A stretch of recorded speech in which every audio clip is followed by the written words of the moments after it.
Hi everyone. So here we are now in the last video about teaching method that you can use in teaching English in your English club or in any circumstance that you have. This video is specially intended for the tutors of English club in the business faculty of Widya Mandala Catholic University. But of course, all of these 6 videos, this series can be used by any teachers who needs to learn more about teaching methods, especially in teaching English language as a foreign language in Indonesia or any other parts of the world. Right, so we have come up to the last method that is very much popular nowadays. It was introduced in 1990s. 1990s. Yeah, I was born in 1989, so it's like almost, yeah, it's more than 30 years ago. And now it's 2020. And it's like forever basically. But the education in Indonesia uh, started to realize that the communicative approach is important and necessary to be used in the curriculum in 2000, in the year 2000. So 10 years after that. And the curricula, the Indonesian curricula changed over time, and basically the concept of communicative is still used until now. Tutors or ladies and gentlemen, communicative approach. What is communicative? Are we not communicative enough as teachers? Don't we speak with our students in a communicative way? So how this term communicative can be defined? I think we need to ask ourselves whether communicative is a sense of one person talking to another, with one person like more knowledgeable and the other person or the other party is less knowledgeable. Can it be said to be so communicative in that way? Well, there are lots of uh, understandings about communicative, but it is definitely asking that in teaching there should be a reciprocal situation happening there between the teacher and the students in the classrooms, of course. Now let's look at the document that we are using about communicative approach, written by the Dr. Diane Larsen-Freeman, one of the top teacher educators ever. Communicative approach. The primary goal of language teaching is enabling students to use the language to communicate. Well, that is no doubt. It is undoubtedly true that we need to communicate the language. That's the culmination. That's the peak. That is the summit. That is the main objective of learning a language. That they can use it to communicate. Language is a means of communication, and if you want to learn language, it means that you want to communicate using that language. So communication involves using language functions as well as grammar structures. Exactly.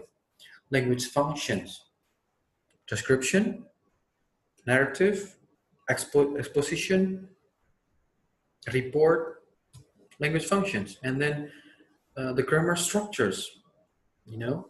So in learning a language, you cannot separate these into their, you know, mainly on the structures without touching upon the vocabularies, teaching vocabularies without touching upon the structures, you know. Everything is related, but then in the term communication, it means it needs to be integrated, because by the end of the day, the students need to use the language, right? That's why it brings to the second point, that language is used in a social context, and should be appropriate to setting, topic, and participants. It means that the language should be correct should be accountable, should be acceptable, because different settings, different topics, and different participants require different kinds of language to be used, or different dictions, choices of words, different style. You cannot use uh, simple past tense to explain about your routines, and you cannot use simple present tense to report things that happened in the past, you know. And this is what they need to learn. That is why our students need to learn. Students should be given an opportunity to negotiate meaning. It means to make themselves understood. Negotiate meaning, it means we need, as teachers, we need to give them chances or opportunities to express what they intend to say, to what they want to convey in their sentences. How? How do we do this? By giving them opportunities to talk, to speak. How do we know that our students understand if we never ask them to speak, if we never ask them to write, if we never ask them to answer questions? It's going back to the basic, it's going back to the basis of communication. It's a two-way communication instead of one-way communication.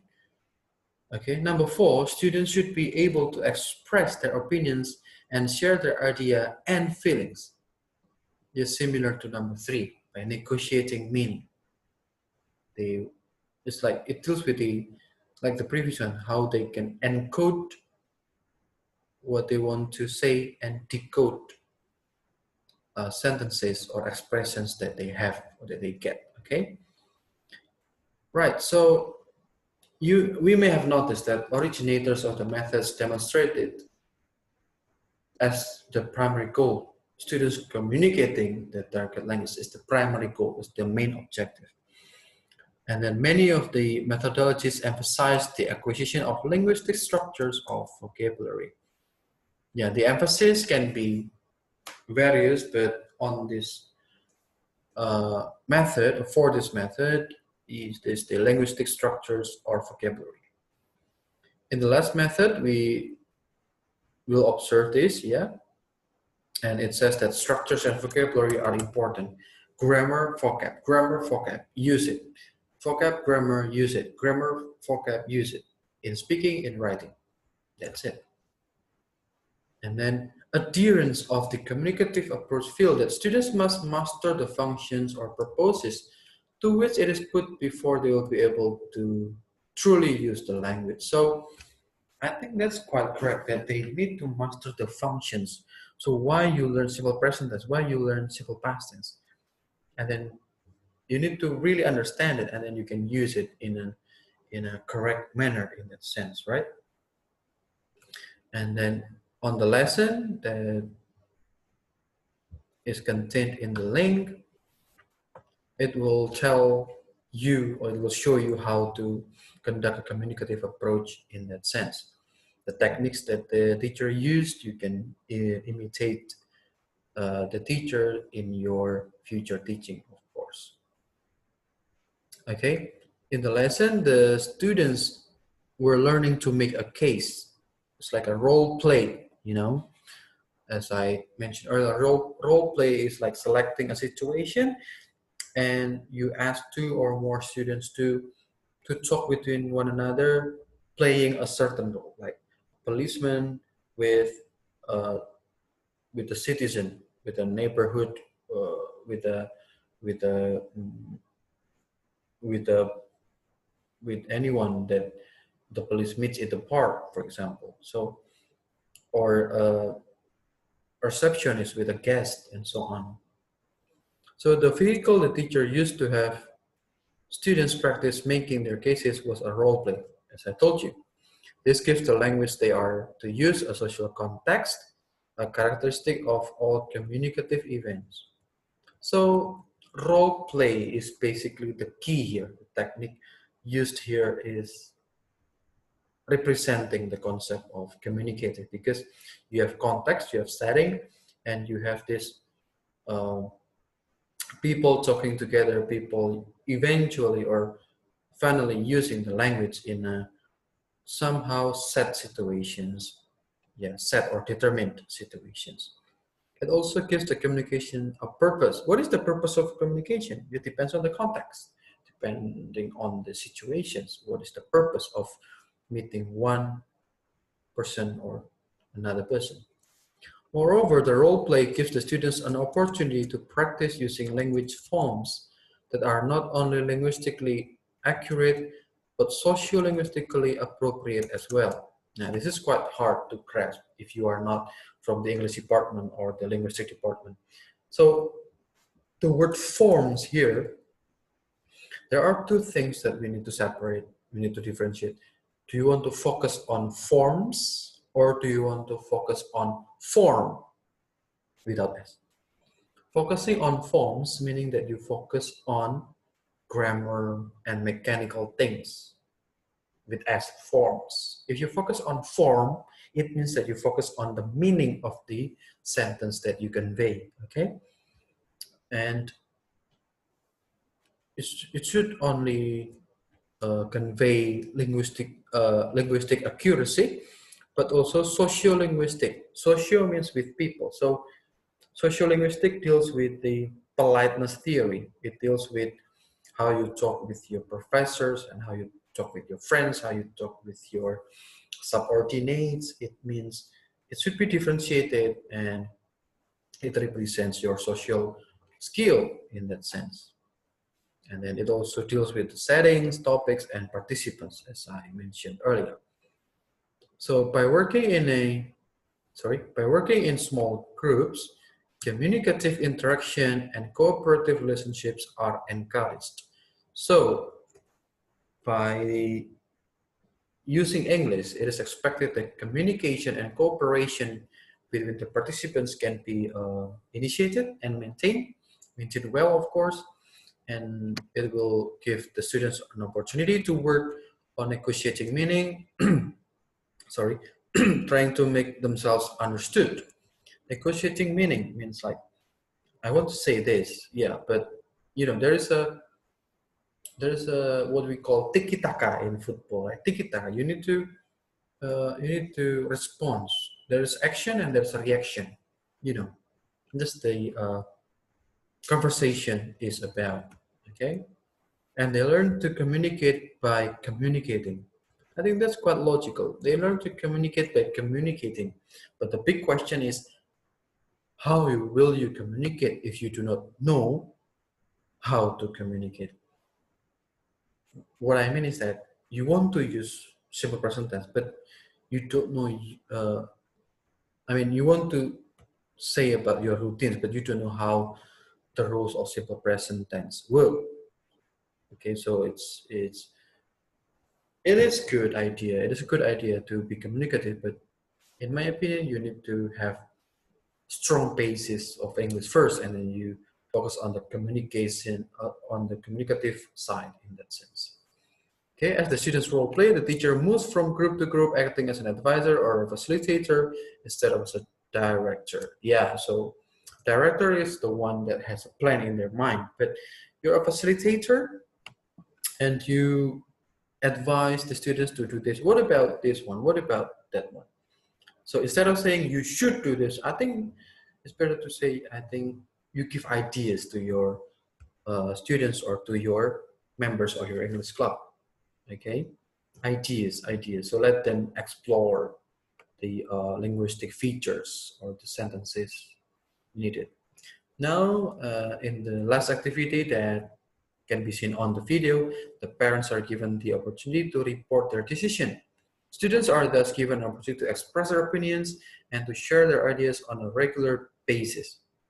When they do so, errors of form, errors of meaning, errors of form, errors of meaning are tolerated by the teacher and are seen as a natural outcome of the development of communication skills. One example of this is when you learn American English. In America, you can say, "It ain't no broke." Yeah, that's a very informal sentence. It ain't no broke. There's a double negative there. Ain't, which is from is not, and then the word not. It ain't not broke It is not broke. So there should be a negotiated meaning there. So if you're from Britain, for example, or you learn from British English, when you encounter the double negative, it's a bad sentence. It should be avoided. It is ambiguous. It is not a good standard of English. Okay. All right. So as long as the students can communicate, the teacher should tolerate that as long as it is understandable. The teacher may choose to draw attention to common errors in subsequent lessons, but for now, the focus is on fluency and reinforcing the message that communication is primary. So in communicative approach, fluency is more emphasized than accuracy. Well, now it is up to you, teachers and English club tutors, whether you want to focus on fluency, accuracy, or both in a harmony. Well, how to do that? You need to mix the methods. So, right, the conclusion you can read by yourself from the documents that I gave you. Basically, in teaching, you need to know the objectives of the teaching, how you will achieve that. It means that you need to set the syllabus. What is your plan? What is the lesson plan? The lesson plan contains objectives, it contains activities. Objectives, what is the ultimate goal of learning that? How to achieve that? It deals with the materials that you need to do, the scenario, minute 10, minute 5th, sorry, the minute 10 or minute 15, you need to know what to do and then what purpose of the activity that you do. Right, so actually, of course, this is not the best wrap up of teaching methods of all, but I've tried my best to wrap up what I've learned, what I've practiced. Actually, if you can do this, I mean, that's more or less about English language teaching and how to be a good teacher with good teaching methods appropriately. Right, so I've given you tasks. First of all, I asked you to make summary of each video that I sent to you. This video, the video that I made from video 1, 2, 3, 4, 5, 6. This is the last video. You need to give your own thought, your opinion about each video and what you have learned from each video that I make. And then I'm asking you to make a lesson plan. And then I'm asking you to teach for 10 to 15 minutes so that I can know your quality of teaching and I can provide feedback if necessary.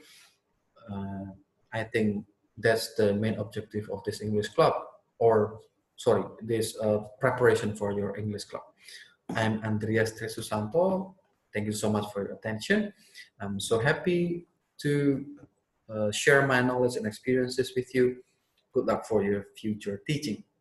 I'm Andreas. Ciao. Thank you so much.